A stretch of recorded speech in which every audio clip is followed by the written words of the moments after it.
Hello, welcome to Waylander's Wandering. Today I'll be starting a new series for the channel where I will be detailing what I believe is the best way to get yourself ready to start wargaming. I will start with the tools you need to prepare your miniatures to put them on the table, go on to actually preparing your miniatures to painting them, then a few tutorials on how to actually get the best results when you paint your miniatures. So without further ado, let's get on with the tools you need to start. Laid out in front of me is what I consider to be the basic tools for any construction and painting of miniatures, whether it be wargaming miniatures, model railways, or airfix model planes and things, just for display purpose and other hobbies. We will start with a set of clippers for removing any models from a plastic sprue or extraneous pieces that may be on a resin or metal model. These ones are from Games Workshop, they're Citadel branded. They're very good.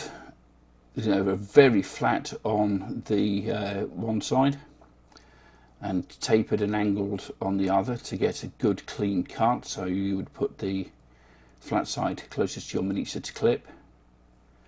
They are quite expensive because they're Citadel and Games Workshop. Other brands are available. I do have some somewhere, but these are readily available and very good for what they do. This tool is a scraper. When you get plastic miniatures, you will very often... Where is my Captain Rex? Right, when I started this miniature, there were mould lines along a lot of the areas. And this tool, you take it and you hold thus and very gently scrape along the mould line, and that will remove any unsightly lines that you don't want on your finished miniature. For finer work, there are scalpels. I would suggest that a sharper blade is safer than a blunter blade, purely because you don't need to put as much pressure on. For younger people, you may need supervision because these are very sharp. I mean, surgeons use them. After this, when you are putting together your miniature, for plastic miniatures, we have a polystyrene cement. This one's from Rattle, though again there are other brands available. I find this one, because it has a long needle nose applicator, so you can get in and be very precise on where you put your cement, very useful. I do also, if you want to get them, recommend a brush applicator one, because again you can be very precise on where you put your cement. There are thick and thin versions. So thick version for such as heavier pieces, maybe the wings on an aircraft or something, and then a thin version for lighter pieces, maybe gluing the head of a miniature soldier in place.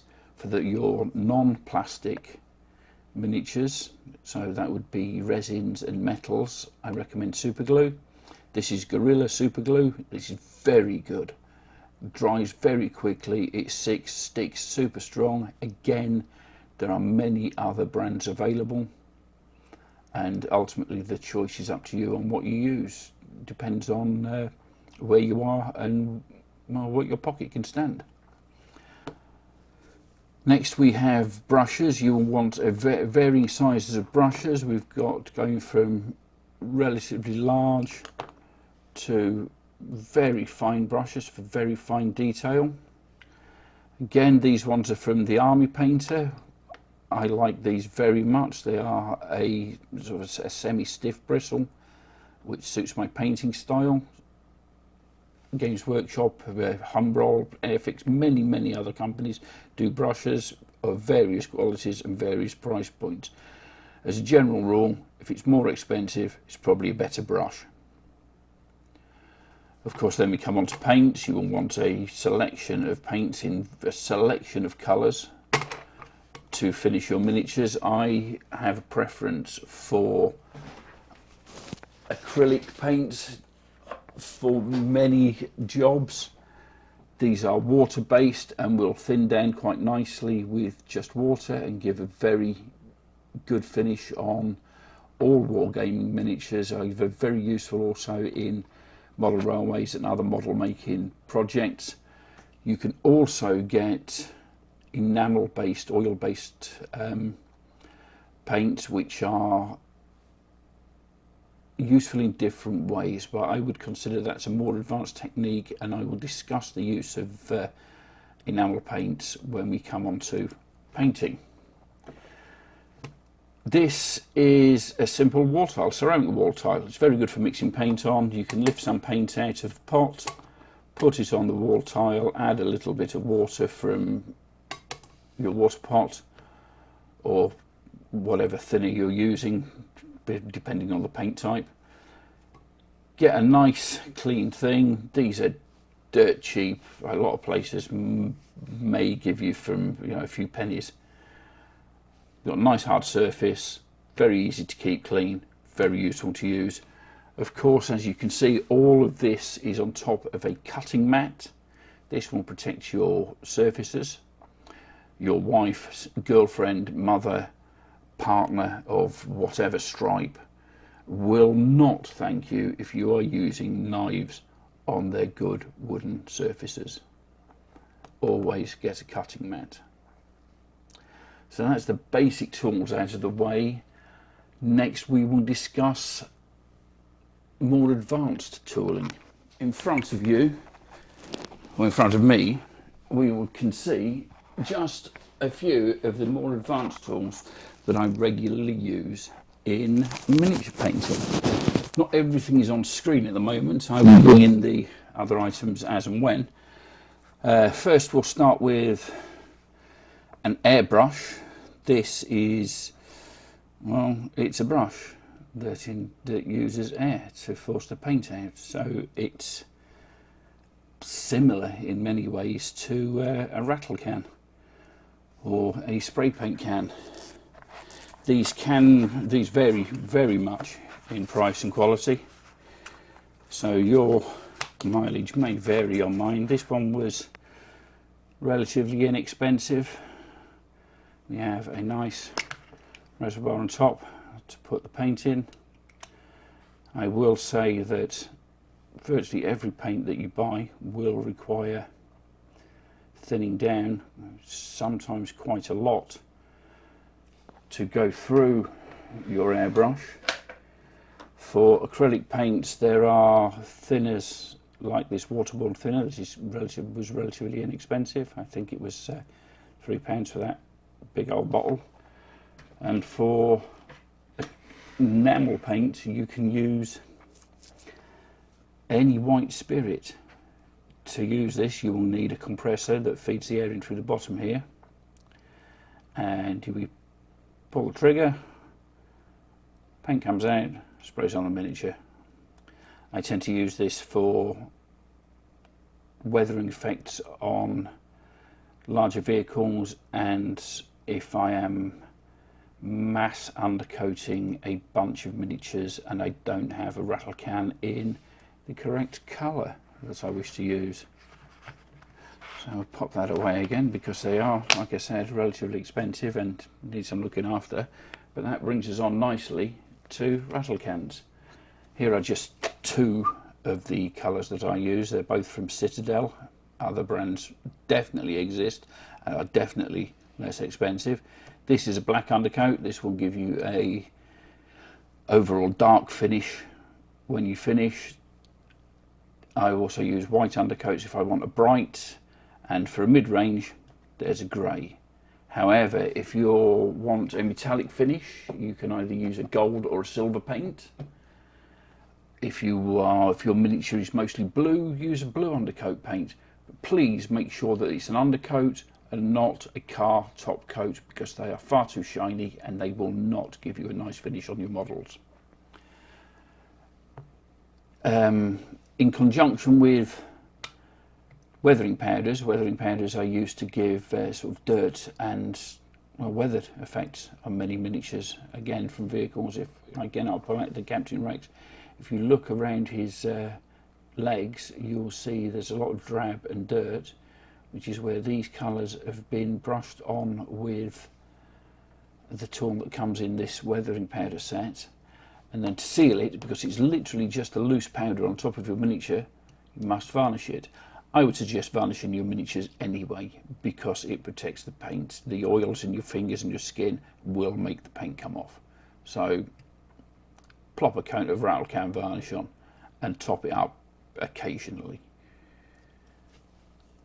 We then move on to, if your miniatures use Waterslide Transfers, we have Microsol and Microset. Microsol will soften the transfer, which is very useful if you're putting transfers onto curved areas, such as the shoulder pads of Games Workshop Space Marines or the fuselage of an Airfix aircraft.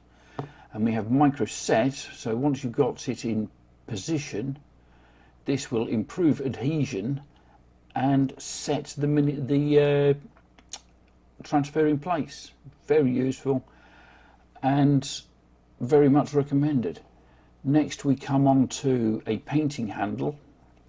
So when you're painting your miniature, you don't want to be getting your hands all over it, because as I said, the oils in your fingers will cause the paint to come off. So a tool like this, your miniature just clips in there, and you can use it and manipulate it through all the angles to keep your miniature still while you're using it. This is a Citadel one. Again, they're relatively expensive, and honestly, if I wasn't well, you can replace this with a piece of cork and a lump of blue tack. Stick some blue tack on the end of a cork, or even one of these, or literally anything. Stick your miniature on top of the blue tack. Bosh, you have a ready-made painting handle. Do not spend money on a painting handle unless, like me, you're crazy. Right, razor saws. This is a razor saw. The blades are interchangeable and come in various sizes. These are very fine, very, very fine teeth. I don't know if you can see how fine the teeth are, but believe me, this is super fine. And these used for kit bashing and otherwise converting your miniatures where you need to, well, basically if you've got a dude and another dude and you want to swap their arms and legs, you're going to have to do some surgery, kids. This is your surgical tool. When you've taken Colonel Jones's arms and legs off with your razor saw, you're going to want to make sure that the surface is as smooth and clean as possible. This is where needle files come in. Needle files are, as implied by the name, files. And they're very fine and needle-like in many cases. They are also super cheap and come in a various patterns, I suppose. So we've got a flat rectangular one, we've got a pyramid triangular shaped one there, we have a round one here, and we have one here with a flat side and a slightly curved side.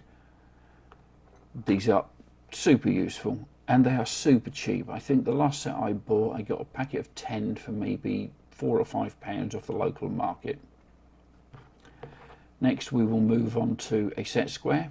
The set square is very useful for marking out, again, where you need precision for 90-degree cuts, which shockingly happens more often than you'd think, especially in terrain building and where you're building the table for a model railway layout. Again, these are not super expensive, but good ones are. We have a steel rule. A steel rule is used for getting, if you're cutting with a scalpel, this, and you're cutting and you want to, precise straight line, this will prevent you slipping over. And because it's a metal one rather than a wooden or plastic rule, you won't be cutting the rule, you'll only be cutting what you want to cut. Again, on the cutting mat. And finally, in the advanced tools for things that I actually have to hand, we have which is called a wet palette. This one is from the Army Painter. In the top here we see space to keep your brushes, but the guts of the project is below. Here is a sponge which you will keep damp. This one is bone dry at the moment because I barely used it, but we'll keep this damp. And on top we have these pieces of kind of baking parchment. You thin your paints and mix your paints on here,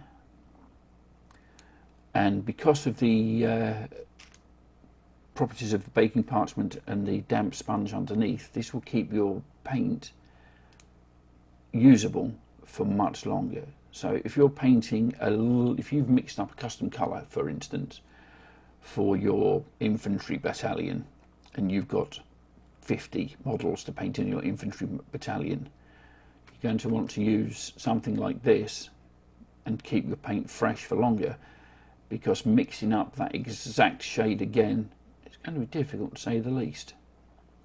This can also be used for many advanced painting techniques that I'm not overly confident with, but maybe I can get a guest in to demonstrate those. Things like blending, where you will run from a red, so a deep red, up through various shades to get a paler highlight, and it will be a smooth transition and go through the shades very smoothly and easily.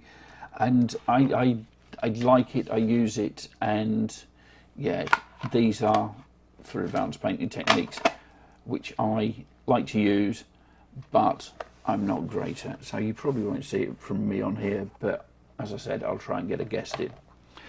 I think the final thing I will mention as an advanced tool isn't really a tool at all. It is this. This fits over your head like a pair of glasses and comes with a selection of lenses which magnify at various grades. So if you are like me, not so strong of the eyesight, or simply getting on in years slightly, something like this, which is, I think this was about £12–15 on Amazon, is super useful. I think that runs through the advanced techniques. That wraps up my presentation on the tools you need for miniature wargaming, miniature building, model railways, anything really along those lines. And I hope you find it informative.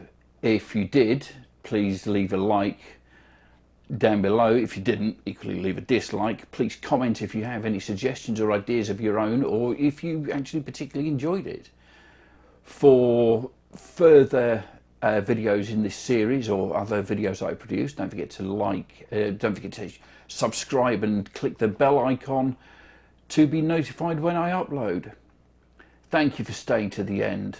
Thank you for watching my stuff. Thank you for listening to me ramble on for this last little bit. I love your faces. Goodbye.